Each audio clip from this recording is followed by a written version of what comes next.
welcome to TDSI. Ngayong araw, isa pong freelancer from Cebu ang ating pong bagong graduate.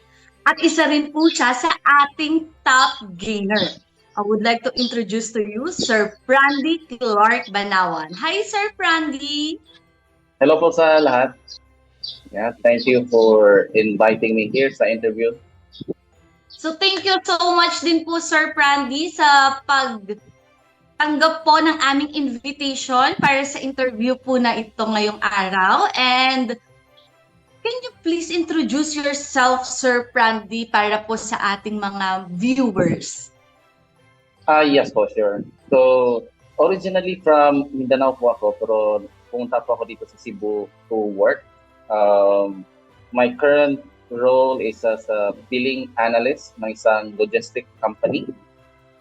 Tapos, I'm married. I have 3 kids, mga maliliit pa. I also play chess pala. Play chess tournament. Yeah. So parang mahilig ka talaga sa mga mahilig ka sa mind games, ganun, sir. Yes, parang ganun, ma'am. Like mga numbers, mind games, siguro. Board games. So, sir, prior TDSI, meron ka na bang background sa trading?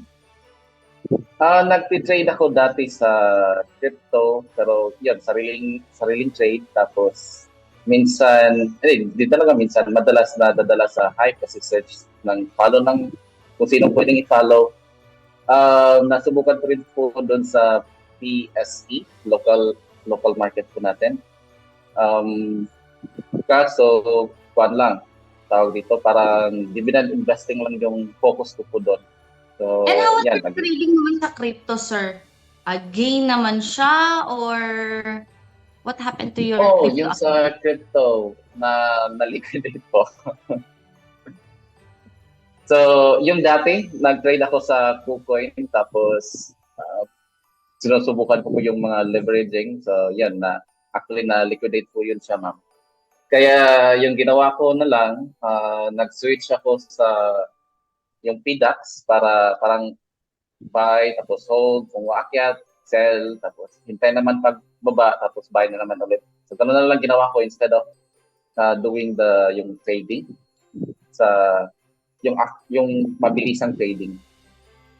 So parang dati nagtitrade ka without any strategy talaga na ginagamit?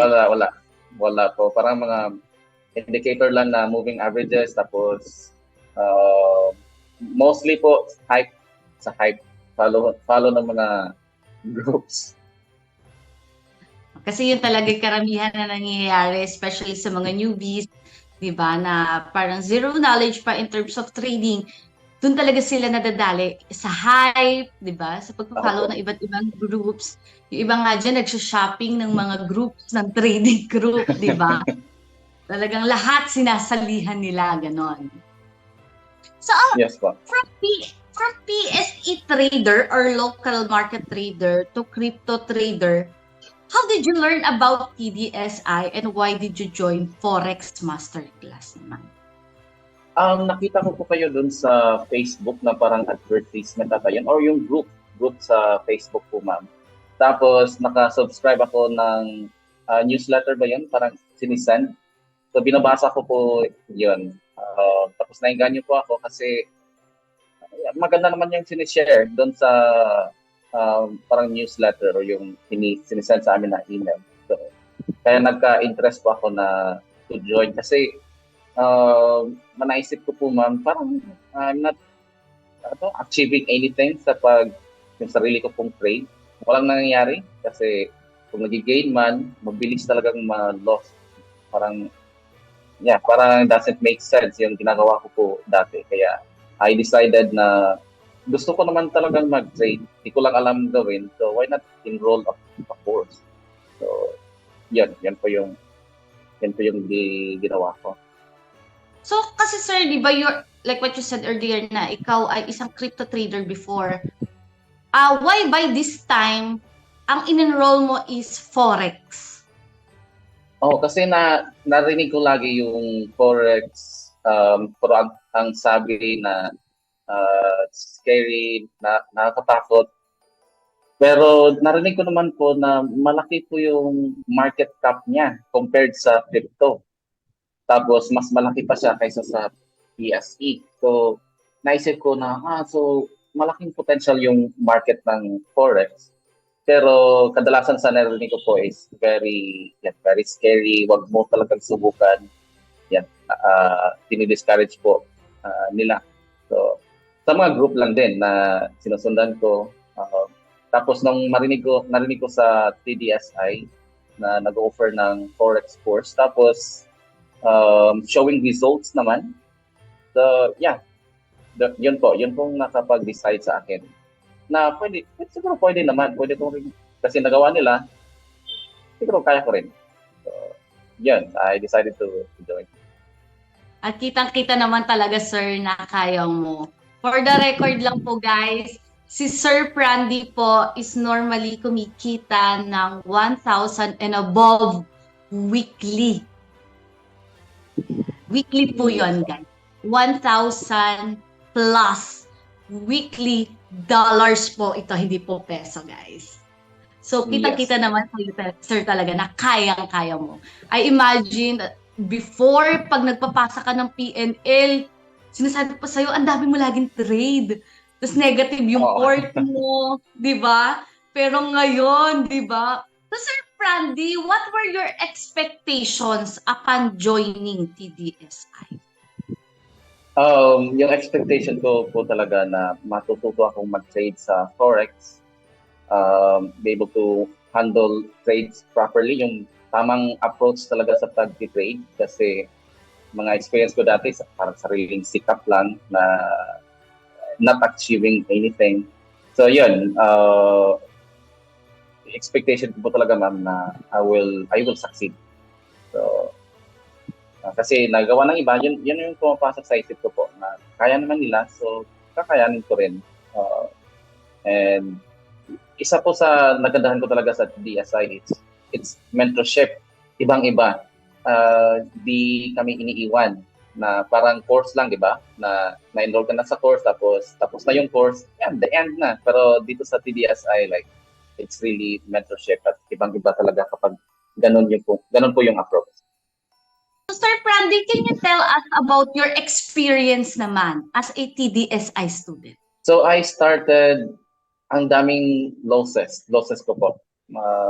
May minsan na tawag dito, 11 straight na sunod na losses, tapos isang gain, tapos sunod na naman na losses. So nung una ang sakit po sa puso. Tapos di ko tawag dito. Pero maliliit naman. So dati di ko alam na maliit pala 'yon kasi ang dami, parang tapos sunod-sunod. Pero kaya pala yun yung reason na maliit lang yung lot para makontrol namin kung yung amount of losses. Tapos meron pang Kylos, tapos Kylos Plus, which really helped. Yeah, which really helped kasi may week po ako doon na halos umabot na ng ano ba yung lang losses pa yan. Almost na-hit na yung Kylos Plus na limit on that week. And that time, parang down. Pero naisip ko rin na kulang talaga sa experience. So I just keep on trading. Kasi yun. Yung naisip ko, ma'am, dati na I'm losing because I'm losing a lot. Dahil kulang ako sa experience. Kasi we're using the same strategy naman eh. Root strategy lang lahat. So yun yung hinabol ko po na to have experience, kaya hinabol ko talaga na magkaroon ng like 100 trades dati. Hinahabol ko kahit na my work, so trade pa rin ng trade. Tinitingnan ko yung mga opportunity na pumasok for an entry. Tapos later on, parang I gained experience. Tapos yung checklist. Okay, so yun, checklist really helps a lot kasi nung dati yung checklist, parang naisip ko, ano bang meron dito? Parang wala naman. Check ka lang, check, parang mga, kung dito yung feelings ko, dito rin naman. Pero later on, yung binabasa ko po talaga sa palagi, naisip ko na, grabe no, yung kalaban ko pala sa trading is yung sarili ko po. So, yeah, that's one thing that I've learned na yung kalaban ko sa trading is sarili ko. Kaya checklist really helps me a lot, and thank you kung sinong gumawa po dun sa checklist na yun. Very that's very very helpful po sa akin. So, yan, until I learn na siguro customize kung ano yung dapat kong gawin, kaya yan yung mga pairs na tinitrade ko, and yeah, so far really it exceeded my expectation po. Kasi yun nga, yung isang tawag dito, yung isang linggo ko pong kinikita sa forex trading, so mas malaki kaysa sa sahod ko. So parang tapos parang part-time na lang yung work ko sa laki ng nakikita sa forex. So, for the record po guys, si Sir Prandy po kasi ay kumikita weekly ng $1,000 plus. Plus po yun. May time pa na umabot si Sir ng, in 4 days, Sir, right? $2,000 plus dollars? Yes, apa. In just 4 days. So, yun, very shocking, pero yeah, posible talaga. Yung sinabi mo, Sir, I really agree na kailangan mo lang is experience sa pagtitrade. You need to be consistent sa pagtitrade mo kasi even naman sa ibang bagay, hindi ka naman magiging magaling agad. Diba? Once na meron kang pinasok na isang bagay, kailangan maging consistent ka sa ginagawa mo hanggang sa parang subconscious mo na lang na ginagawa mo siya. Alam mo na kung paano mo siya gagawin. Yes, I agree po, ma'am. Na yeah, kahit it doesn't matter kung ano yung result, just keep on trading kasi you experience yung kulang. Sir, ano naman po mga activities nyo inside TDSI? So sa activities namin yun, live trading, very important. Tapos yung nagsa-start pa kami, binibigyan kami ng instruction kung anong lot size ang gagamitin. Tapos ano yung limit of losses na hanggang doon lang dapat. Kung umabot ka na doon, just stop trading. So yun yung mga activities. Tapos pinaka-importante yung weekly meeting po, weekly meet up together with other TDSI students where we shared experience. Because that really helps me din po, ma'am, na marinig yung mga experiences ng mga estudyante, ibang students, kasi nung start po ako, naisip ko po na akala ko ako lang nagsasuffer ng mga ganong tawag ito, mga losses. And then I heard na same pala.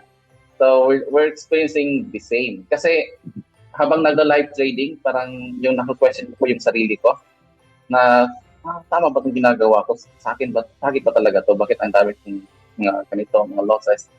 Pero nung pag-meet na namin together with the other students, I learned na it's normal. Tapos andyan naman si Ma'am Lioness na nag-explain at nag-motivate sa amin na keep on doing it, just keep on trading, just keep your losses small. So yun yung nakakapag-encourage din po sa akin.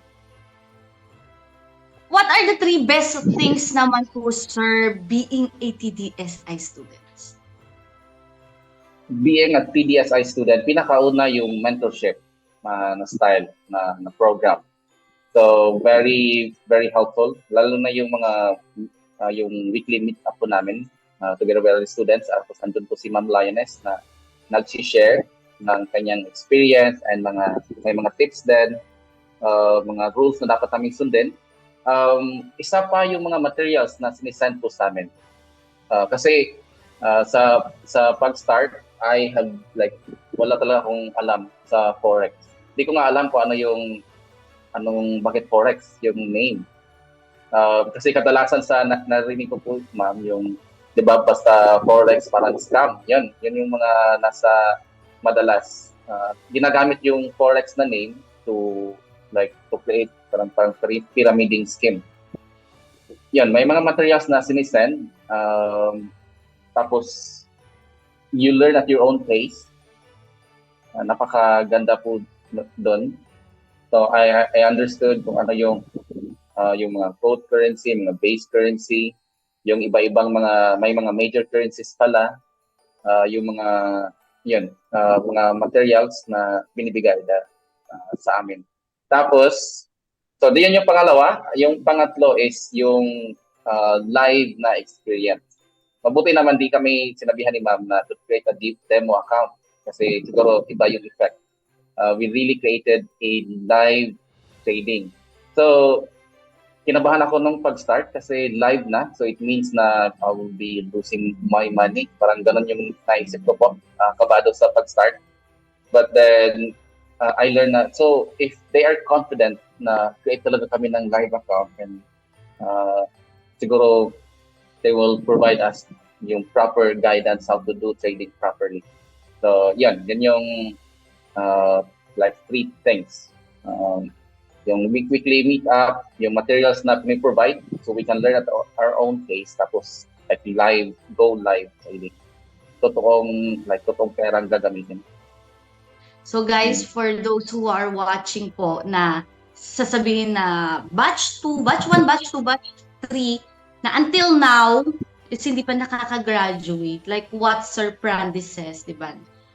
Learn at your own pace, parang grow at your own pace, gano'n, di ba? Don't compare your progress to others. Kasi may kanya-kanya tayong progress. From a local market trader to a crypto trader, hindi ka ba natakot na itry ngayon tong Forex trader or international market? Kasi sabi mo nga po, di ba, before, once you heard Forex, parang ang iniisip mo kagad is scam, pyramiding, di ba? Hindi ka ba natakot na ito yung ita-take mong course by this time? Hindi po, ma'am, kasi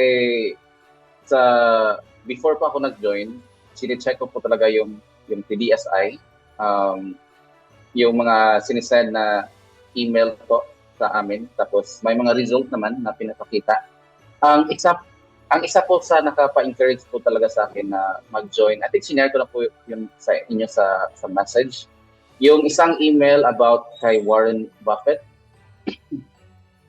Yun po, yung time na yun na kasi sa una, yung iniisip ko po na I should only be doing investing para yung parang buy and hold, yung averaging, yun yung mga naisip ko, kaya nag-decide ako doon sa PSE, sa local market, to do dividend investing lang. Yan.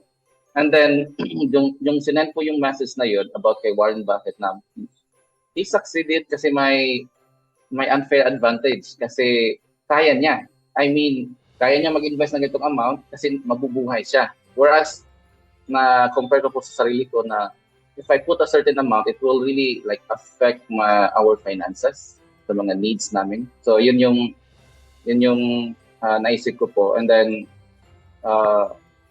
that really helps me to decide na, yeah, let's go trading. Tapos, sa Forex, sa una, medyo natatakot, pero when I learned na PDSI naman and marami nang naka-enroll, my result then na pinrovide. So, kahit nagawa nila, I decided na let's do it. Let me join. Kasi malaki naman yung, na-search ko po kasi dati, I think 6 trillion ba yung market cap ng Forex? 6 trillion po ata po, ma'am, no? Yung market cap. So, yun. Malaki yung market cap niya. So, ibig sabihin, malaki talaga yung potential ng Forex. So, that also helps me decide to enroll. Sa simula, siyempre natakot, pero dahil sa provide ng mga results and testimonial, I decided to join po. How about bootcamp, sir? Nag-take ka rin po ba ng bootcamp? Oh, nag-sign up pa po kasi next year pa ako mag-start sa bootcamp. Wala pa, di pa ako nag-handle ng bootcamp. Pero gusto ko talaga mag-bootcamp. Kasi naka-bundle po yun, di ba? Yung bootcamp 1 and 2 po. Apa. Thank you so much, sir. So, how about your schedule, sir? Hindi ka ba nahirapan sa pagtitrade mo? Sa schedule, hindi. Kasi working from home. So, parang ang full day. So, every time I work, open ko automatic yung tablet para mag-trade din. So, sabay po. Yeah, hindi naman ako nahirapan sa schedule, ma'am. Kasi, yung work ka rin po kasi task-based. So may binibigay lang kaming task in a certain week na kailangan namin tapusin. So kaya okay yung schedule ko. Sir Brandy, ano naman po yung kinagandahan ng international market compared sa local market o sa PS? Yung Forex, buhay na buhay.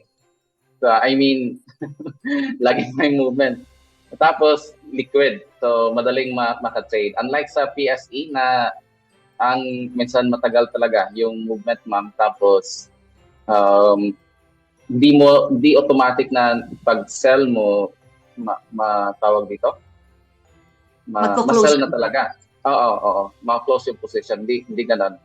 So, you have to like wait more. Wait until ma-hit siya. May maka-pair. Oo po. Unlike sa Forex na ang bilis talaga.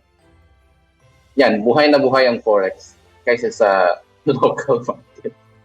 Like what you said earlier, sir, di ba? Na yung work mo ngayon is parang part-time mo na lang kasi mas malaki yung kinikita mo dito sa trading. So can you tell us about your trades? Syempre maraming naki-curious kasi I mentioned na $1,000 weekly pataas ang kinikita mo. Ano po yung pinakamalaking gain at pinakamalaking loss? So, nagkasabay po yun, ma'am, in one day. Kasi I try to be adventurous. So adventurous pa ako that time. Ang pinakamalaking gain ko po in one day is umabot po ng 4,000 one day. Kasi meron po yung tatlong pairs na 0.5 lots. Tapos naging 1,000 po yun each. Tapos may hinabol din po akong maliliit na lots. So, pero at the same time, doon po din yung pinakamalaking loss kasi yun nga, naging adventurous pa ako. So, dalawang 0.5 lots din na yung naging loss ng each po, ma'am, is actually tawag dito 1.4. Dalawa sila. Pero gain pa rin po yung kinalabasan, pero that was a very dangerous na decision. I was only trying to be adventurous. Yun, sinare ko, I think that only happened last week ata. Yung natapos na yung tawag dito. Tapos na yung 6 weeks. So, I decided na let's try to do it. Sinare ko din po yun kay ma'am sa weekly meeting po namin. So, I still gained like 1,000 after that trade, pero parang hindi ko na ulitin yun kasi very risky. And it's not, tawag dito, hindi naman naayon dun sa like keeping my losses small. So sir, nasabi mo nga rin kanina, di ba, na na-experience mo yung several losses, na 11 losses, di ba? How did you deal with it? Kasi I remember nung mga first few weeks mo, na nag-uumpisa ka mag-trades, talagang puro losses ka din nun eh. Yung pinapasa mo final P&L mo, then sinasabihan kita lagi na parang bawasan mo muna kasi sobrang dami mo talagang trades. Parang nagulat din ako na parang as a newbie, ganito kadami kagad yung trades niya. 1 week pa lang. Akala ko na-excite ka lang sa pagtitrade that time na masyadong excited mag-trade kaya in 1 week ganito karami yung trades mo pero ganun din kalaki yung loss mo, di ba? How did you deal with those losses? Doon po sa sinabi ni ma'am sa amin sa meeting. actually paulit-ulit niya po sinasabi na yung losses part talaga ng buhay trader. So you have to deal with it. Don't escape yung mga losses kasi yan, it's just part of trading. You don't question kung ano yung mga nangyari, just keep on doing it. Kaya yun po ma'am, yung na inisip ko na so it's just part of trading, deal with it.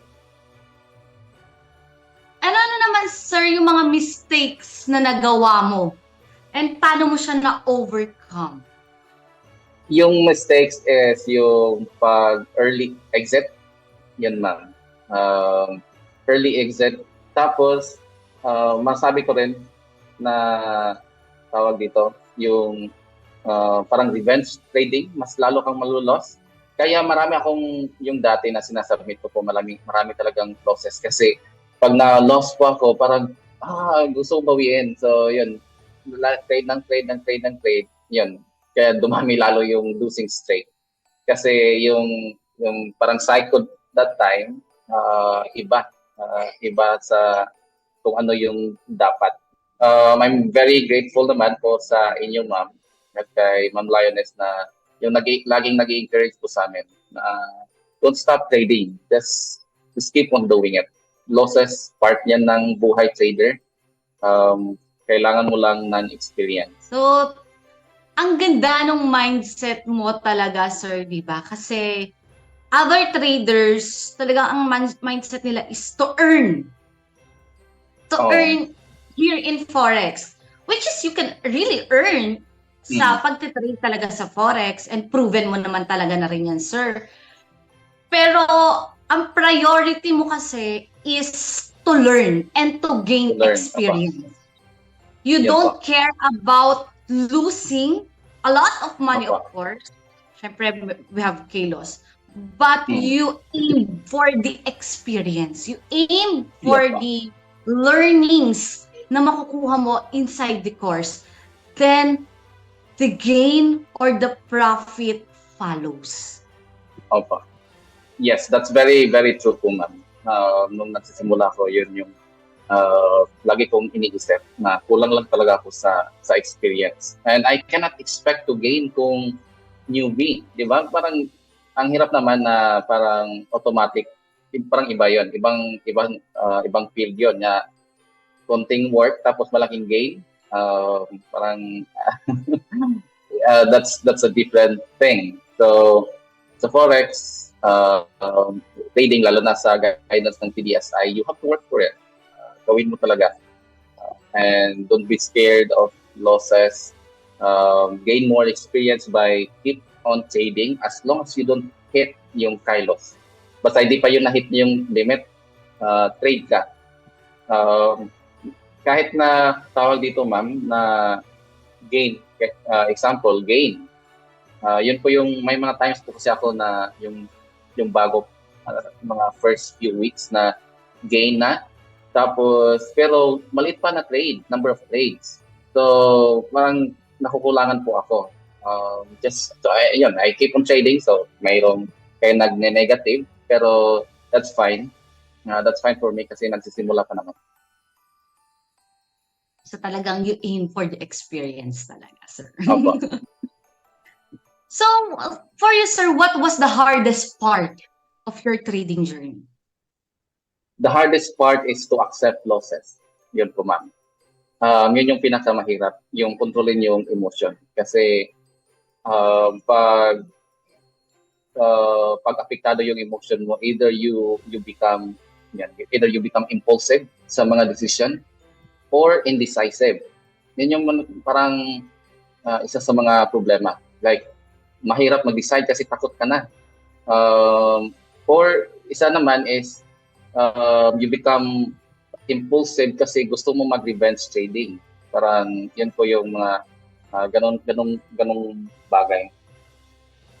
Which is nangyari naman talaga sa'yo na revenge trade ka ng mga first few weeks mo sa pagtitrades. Opo. So ngayon, sir, finally, ikaw graduate na ng TDSI. So, nag-umpisa pa lang naman yung ating talagang week Judgment Week, Ah, we all know na gagraduate ka talaga because of your weekly performance talaga. Pero how does it feel na ngayon is eto na, graduate ka na talaga. And isa ka sa mga highest gainer here in Philippines. masaya po, ma'am. I'm very grateful sa TDSI kasi naka-enroll po ako. I think it was a good decision talaga na to join, to enroll, lalo na sa Forex. So I'm happy, and parang like looking back, I learned from my mistakes. I learned what to avoid. Uh, and I learned kung gaano ka-importante po yung checklist na parang wala lang sa simula, pero it's very, very helpful po. O, totoo yun guys. Sa umpisa kasi, especially when you're a newbie, iisipin mo, para saan ba tong checklist na to? Parang Oo. hindi ka nagsisignificant sa pagtitrade. Parang wala lang siya. Pero later on, parang doon mo siya marirealize how important the checklist is. Diba? Na talagang kailangan check muna yung checklist talaga bago ka mag-start mag-trade. Because it's a really Yeah. effect on how you trade. Opo. Sa decision making na nakaka-apekto po. So ngayon, sir, na ikaw nga ay graduate na, di ba? And kita naman natin, like what you said nga sa akin before na yung kinikita mo sa trading is mas malaki pa kaysa sa sinusweldo mo, di Opo. ba?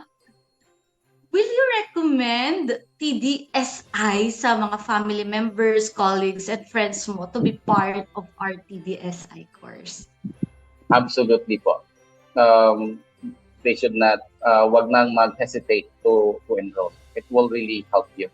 Actually, may kaibigan po ako, ma'am, na in-invite ko na to join, to enroll TDSI.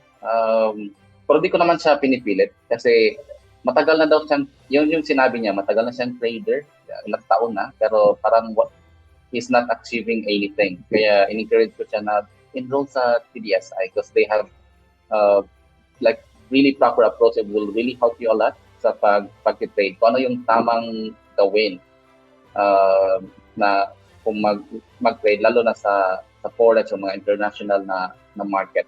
So yeah, I highly recommend TDSI to anyone po. Thank you so much, sir. So, sir, do you have any message po sa mga kapwa mo traders na gusto rin pong mag-join or gusto rin i-try ang international market? Yes, sa mga gustong mag-trade sa mga international market, please don't stop trading. Keep on trading, manage your losses. Kylos, wag natin kalimutan yung Kylos. Just keep on trading, wag matakot sa mga losses. And maganda yung international market kasi very liquid. This week po, I think I already have like 1,200 na gain sa this week so far. So pagkatapos ng interview po ito, balik na naman po ako sa pag-trade. So yeah, pero hindi po siya dumating na parang easy money. No. Kailangan pagsikapan. You work hard for it. Deal with the losses kasi part ng buhay trader. Wag lang mawala ng pag-asa kasi kulang lang talaga yung experience. The strategy is working, the route strategy is working. Checklist na parang wala lang, it's very important. Kailangan reviewin yun. That's very very important talaga kasi yung kalaban natin, yung sarili po natin sa kapag nag-trade. And yung market is the boss. So don't fight against the market. Fight with it na lang.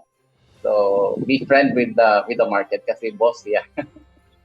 Yun naman yung gagawin natin sa work.